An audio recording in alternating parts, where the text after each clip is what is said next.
ठीक है, चलो स्टार्ट करते हैं। ये एमसीक्यूज इतने डिस्कस कर दूंगा आज मैं।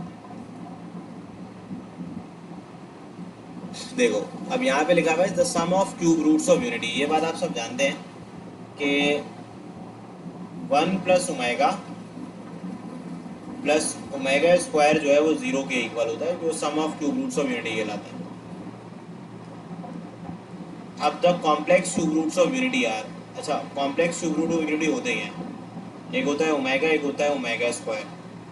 सो ये एक दूसरे के ना स्क्वायर होते हैं। ये एक दूसरे के स्क्वायर क्यों होते हैं? देखो भाई, अगर आप ओमेगा स्क्वायर का स्क्वायर करें तो ये ओमेगा 4 हो जाता है, और ओमेगा 4 बराबर होता है ओमेगा की पावर 1 के। तभी ये एक दूसरे के स्क्वायर होते हैं।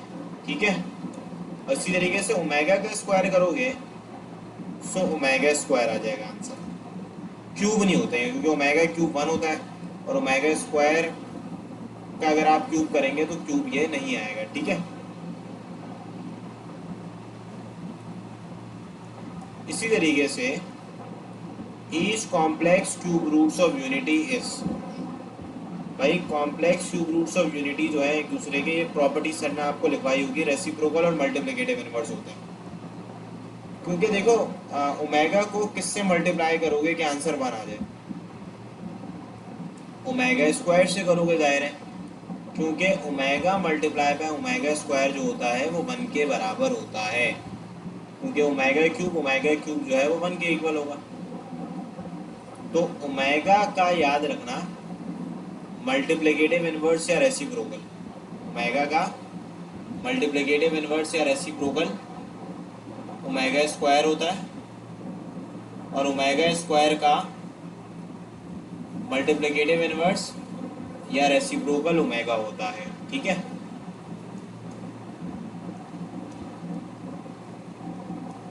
3 के बाद 4 देखो। 4 पे क्या आ जा रहा है? Product of the fourth root of unity.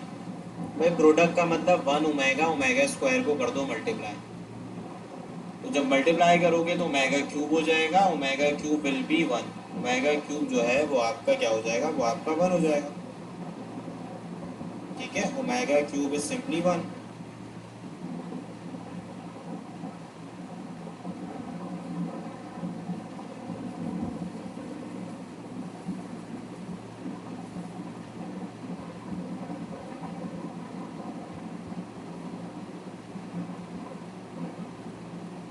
अब इसी आगे देखो, 4 के बाद अगर मैं आपसे डिस्कस करूं,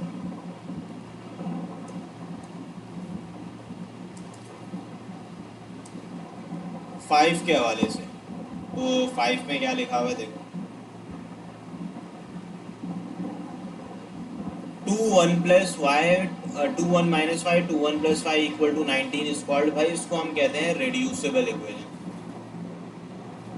इसको कहा जाता है रेड्यूसिबल इक्वेशन। भाई 2 की पावर, किसी भी नंबर की पावर अगर वेरिएबल हो तो ये रेड्यूसिबल इक्वेशन कहलाती है। रेड्यूसिबल इक्वेशन की 3 टाइप्स होती हैं जो कि आपने याद रखनी है। इसमें ये कहलाती है एक्सपोनेंशियल इक्वेशन। थ्योरेटिकल टॉपिक है ये आपको पता होना चाहिए। रेड्यूसिबल का मतलब ये होता है कि ये क्वाड्रेटिक इक्वेशन पर रिड्यूस हो सकती है।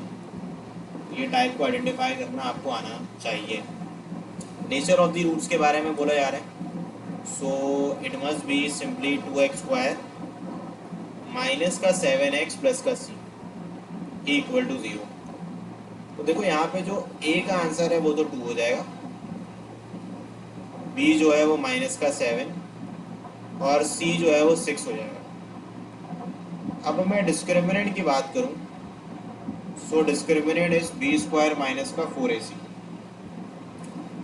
अब b के हवाले से मैं बात करूं, b बराबर है -7 के। भाई a जो है वो 2 हो जाएगा, c जो है वो 6 हो जाएगा। यहाँ आ गया 49, 4 2 ज़ा 8, 8 6 ज़ा 24, 24 25 माइनस 49 माइनस 24 25। 25 है तो भाई ग्रेटर देन 0 है, रियल होगा, और परफेक्ट स्क्वायर भी है। परफेक्ट स्क्वायर भी है तभी रेशनल भी बोलेंगे। तो therefore we have to take on option A, 6 पे a का आंसर होगा। डिस्क्रिमिनेंट 25 ग्रेटर देन 0, तो ग्रेटर देन 0 का मतलब है ये रियल, रेशनल और अनइक्वल हो जाएगा। अब 7 के बाद लिखा हुआ है एक्सप्रेशन ऑफ द फॉर्म। देखो ये पोलिनोमियल की स्टैंडर्ड फॉर्म कहलाती है। ये पोलिनोमियल की स्टैंडर्ड फॉर्म कहलाती है। पोलिनोमियल की स्टैंडर्ड फॉर्म मैंने आपको क्लास में लिखवाई थी, अगर आपको याद हो। ये होती है पोलिनोमियल की स्टैंडर्ड फॉर्म, जिसमें n जो है वो आप लोगों का डिग्री कहला रहा होता है। अब 7 के बाद मैं आपसे डिस्कस करूं 8। अच्छा 8 मैंने लिखा नहीं, ऊपर हुआ। 8 में आपके पास लिखा हुआ है highest power of a variable in a polynomial. भाई हाईएस्ट पावर की बात की जाए वेरिएबल पोलिनोमियल के अंदर, वो डिग्री कहलाता है। यानी कि जो हाईएस्ट पावर होती है उसको डिग्री कहते हैं। जैसे कि क्वाड्रेटिक इक्वेशन में हाईएस्ट पावर 2 होती है, तो उसकी डिग्री 2 है। 9 पे लिखा है if alpha beta are the roots of the equation x square minus 4x plus 2 equal to 0। तो ये है x square minus 4x plus 2 is equal to 0। Find the equation whose roots are 2 alpha 2 beta. इसकी trick होती है, trick बताता हूँ मैं आपको। देखो 2 अल्फा बीटा का मतलब है रूट्स जो है वो डबल हो जाएंगे। तो अगर रूट्स डबल होंगे ना, तो सम ऑफ रूट को आप 2 से कर दें मल्टीप्लाई, और प्रोडक्ट ऑफ द रूट को 2 के स्क्वायर से कर दें मल्टीप्लाई। जब आप ये करेंगे तो ये हो जाएगा एक्स स्क्वायर माइनस का 8x, 2 4 जा होता है अगेन 8। तो ये आंसर आ जाएगा। यानी इसकी ट्रिक ये होती है कि अगर 2 टाइम्स हो रहा है तो 2 से कर दो multiply sum of the root को, और प्रोडक्ट ऑफ द रूट को 2 के स्क्वायर से कर दो। और अगर 3 टाइम्स हो रहा है तो 3 और 3 के स्क्वायर से मल्टीप्लाई कर दो। 4 हो रहा है तो 4 और 4 के स्क्वायर से मल्टीप्लाई कर दो। देयरफॉर 9 का जवाब इस ऑप्शन नंबर ए। 9 के बाद अगर मैं 10 की बात करूँ, देखो 10 पे लिखा हुआ है x square minus p x plus 7 equal to 0। अब यहाँ पे लिखा हुआ है alpha square plus beta square equal to 22। अच्छा जी, तो इसमें ना आपको पहले निकालना पड़ेगा सम ऑफ द रूट और प्रोडक्ट ऑफ द रूट। 9 का भी है हम ना, ओके चेक कर लेते हैं। हाँ मैंने मार गलत कर दिया।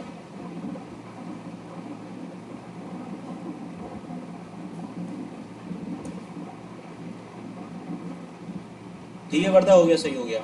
आमना इन वर्दा जज़ाकल्लाह। देखो भाई x square minus p x, अब यहाँ पे ए 1 हो जाएगा, बी माइनस पी होगा और सी हो जाएगा 7। 10 का डी आ रहा है। अच्छा 10 का जो है वो अभी सॉल्व तो कर लें। अच्छा ठीक है, ए बी सी तो आ गया। अब पहले ना अल्फा प्लस बीटा निकाल लो। अल्फा प्लस बीटा बराबर होता है माइनस बी अपॉन ए के। So minus minus of P over A, so alpha plus beta become P. Alpha beta होता है सी अपॉन ए, सी अपॉन ए का मतलब 7 अपॉन 1। अब यहाँ लिखा हुआ है alpha square plus beta square is equal to 22, जो बराबर हो जाएगा अल्फा प्लस बीटा का whole square minus 2 times of alpha beta equal to 22। भाई अल्फा प्लस बीटा की जगह मैं अल्फा प्लस बीटा की वैल्यू लिख सकता हूँ। ये फॉर्मूला होता है, याद रखना, alpha square plus beta square का। नॉर्मली ये बात याद रखना, A square plus B square जो है वो बराबर होता है ए प्लस बी के होल स्क्वायर माइनस 2ab के। तो अल्फा प्लस बीटा की जगह we can write P, 2 times of the alpha beta is 7, so p square will become 36, taking square root on both sides, so p will become plus minus 6. Therefore your जवाब is option number D.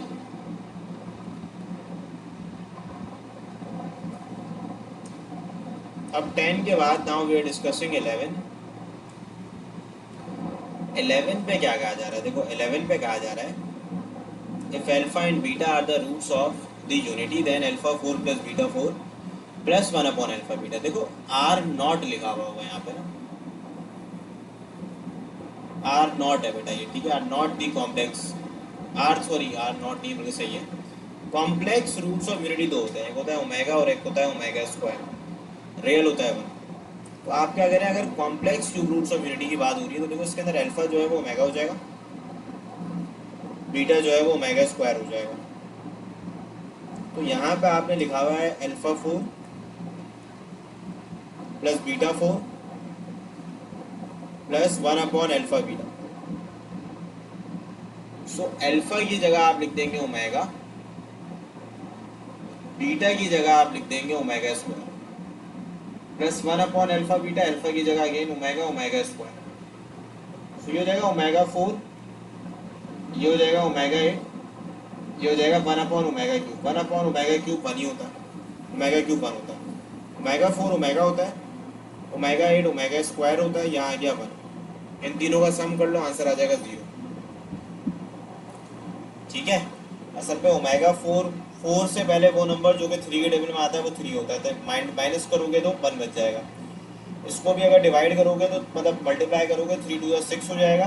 तो 8 से पहले जो number 3 के table में आता है वो 6 होता है, रिमाइंडर 2 बच जाएगा। ओमेगा क्यूब 1 होगा, therefore omega plus omega square plus 1 जो है वो 0 के इक्वल हो जाएगा। सेम तरीके से you can solve 12 is alpha 5 plus beta 5 plus alpha beta. तो भाई यहाँ पे भी अल्फा की जगह ओमेगा लिख दूँ, क्योंकि यहाँ पे नॉट रियल की बात हो रही है। नॉट रियल का मतलब है कॉम्प्लेक्स। बीटा की जगह लिख दोगे omega square plus alpha beta, यानी कि ओमेगा टाइम्स ओमेगा स्क्वायर। ये हो जाएगा omega 5 omega 10 omega cube. Omega 5 को अगर आप 3 से करोगे डिवाइड तो रिमाइंडर बचेगा 2, इसको भी 3 से करोगे रिमाइंडर बचेगा 1। ओमेगा क्यूब होता है 1 के इक्वल। ओमेगा स्क्वायर प्लस 1 बराबर होता है 0 के। Therefore we have to solve 0 पे टिक करना है। 13 पे लिखा हुआ है बोथ रूट्स आर वैनिश। अब वैनिश का मतलब है, अच्छा ये ऐसे, इसको सही कर लेना, वाई स्क्वायर ये इस तरीके से इक्वेशन है, इसको रीअरेंज कर लिया मैंने। ठीक है, तो देखो अगर both roots of the equation are vanish, both roots vanish की कंडीशन याद है किसी को क्या होती है? तो मैंने क्लास में लिखवाई थी। हाँ भाई बताओ, बोथ रूट्स वैनिश की क्या कंडीशन होती है, याद है?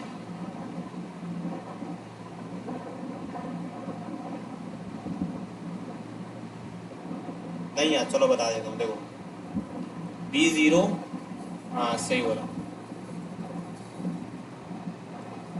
हरीम साहब ने, सही बताया, B0 C0। देखें, अब B की जगह आप लिखेंगे -2p - 8 equal to 0। So P will become 4 और C जो है वो -2q - 9 है। सो Q will become -9/2। Therefore we have to take on option B। ठीक है अली, आपने भी सही लिखा, sum of root 0 product of the root 0।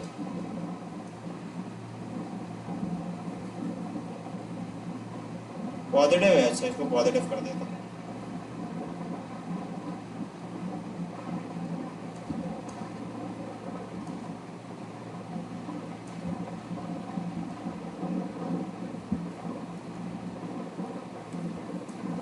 भाई देखो, अगर मैं यहाँ बात करूँ 14 की, तो 14 पे लिखा हुआ है x1 plus x2 equal to 1। अब असल में x1 प्लस x2 जो है वो बराबर है -b/a के। ये सम ऑफ रूट है असल में, दोनों रूट का क्या है, सम ऑफ दी रूट है। अब सम ऑफ दी रूट बराबर होता है -b/a के। अब b की जगह k लिख दोगे, a की जगह 1 लिख दोगे। So k will become -2। Minimum positive integral value of k for which the equation is complex root. भाई अगर कॉम्प्लेक्स रूट होगा तो डिस्क्रिमिनेंट लेसर देन 0 होगा। डिस्क्रिमिनेंट लेसर देन 0 का मतलब है b² - 4ac lesser than 0। So in place of b you can write 6, in place of a you will write 2, c की जगह आप लिख दोगे k। सो -8k लेसर देन -36। अब माइनस से डिवाइड करते हैं तो इनइक्वालिटी रिवर्स हो जाती है, यानी कि ये बन जाता है 36/8। अब 36/8 का मतलब है ये हो जाएगा 17/4, यानी कि ये तकरीबन 4 पॉइंट समथिंग होगा ना, 4 पॉइंट समथिंग होगा। तो 4 पॉइंट समथिंग के आगे अगर कोई नंबर है, 4 से बड़ा नंबर कौन सा है देख लो भाई, 5। Therefore we have to take on 5। Minus से डिवाइड करते हैं तो इनइक्वालिटी रिवर्स हो जाती है। तो 36/8 भी समथिंग 4 पॉइंट समथिंग होगा, तो 4 पॉइंट समथिंग से बड़ा नंबर जो है वो 5 होता है। देयरफॉर हम 5 में टिक करेंगे। अगर मैं आपसे 16 पे बात करूं, F x minus one is a factor. देखो अगर फैक्टर होगा तो जाहिर सी बात है मैं एक्स की जगह लिख सकता हूँ 1। जब मैं एक्स की जगह 1 रखूँगा तो हमारे पास 15 पे कुछ नहीं, साथ मैंने डिस्क्रिमिनेंट को लेसर देन 0 रखा, के का आंसर आ गया ग्रेटर देन 17/4। 17/4 असल में पॉइंट पे जो आंसर आता है वो 4 पॉइंट समथिंग आता है। तो 4 से बड़ा नंबर निकालोगे ना अगर, तो वो 5 होता है, तभी हम 5 में टिक करेंगे। ए आ गया आपका 5, तो 5 नहीं आएगा खैर, माइनस का 3 है तो वहाँ जाएगा प्लस का 3 हो जाएगा। देयर फॉर 16 का आंसर इज ऑप्शन बी 3। 17 17 पे लिखा हुआ है for N W N equal to, W N बराबर है 3 के। एन की जगह अगर 3 के लिखोगे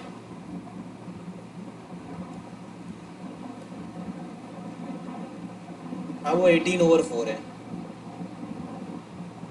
सही है मुस्तफ़ा आप।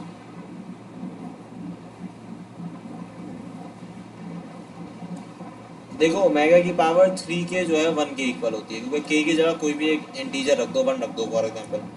तो अगर के की जगह तुम 1 रखोगे तो ओमेगा क्यूब किसके इक्वल होता है 1 के, तभी 1 को टेक कर दोगे।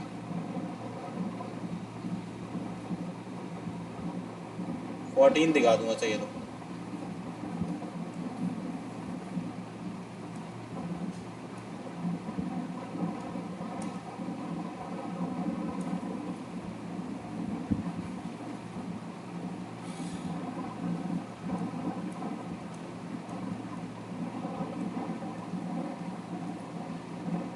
मैं देखो 18 पे लिखा हुआ है, देखो इसको ऐसे कर लोगे 1 अपॉन ओमेगा की पावर 23, 1 अपॉन ओमेगा की पावर 28।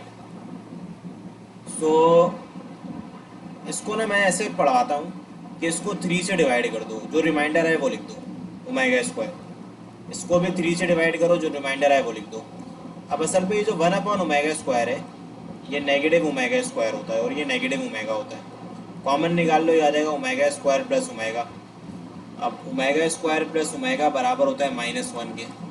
देयरफॉर आपका आंसर आ जाएगा, क्या लिख दिया मैंने, 23 है ना।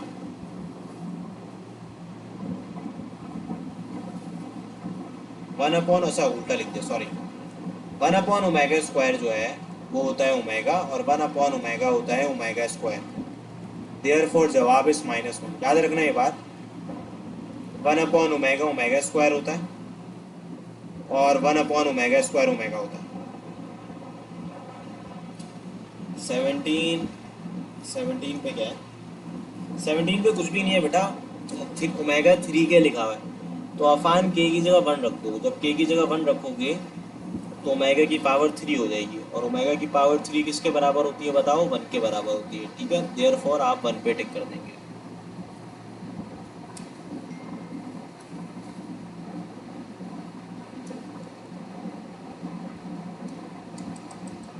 अब देखो कॉन्जुगेट ऑफ ओमेगा, ओमेगा का कॉन्जुगेट भाई याद रखना ओमेगा स्क्वायर होता है, क्योंकि ओमेगा की वैल्यू होती है -1 प्लस √3 आयोटा अपॉन 2, और ओमेगा स्क्वायर बराबर होता है -1 negative √3 iota upon 2। So omega का जो कॉन्जुगेट होता है वो ओमेगा स्क्वायर होता है। ठीक है, तो भाई ये आपका 19 पूरे मैंने सॉल्व करवा दिए हैं ऑलमोस्ट, जो है हमने ये डिस्कस किए हैं। कोई मुश्किल नहीं है, आसान से MCQs हैं। तो इंशाल्लाह ये कि कल की क्लास में मैं आप लोगों को प्रीपोजिशन और इक्वेशन कंप्लीट कर दूंगा। ठीक है।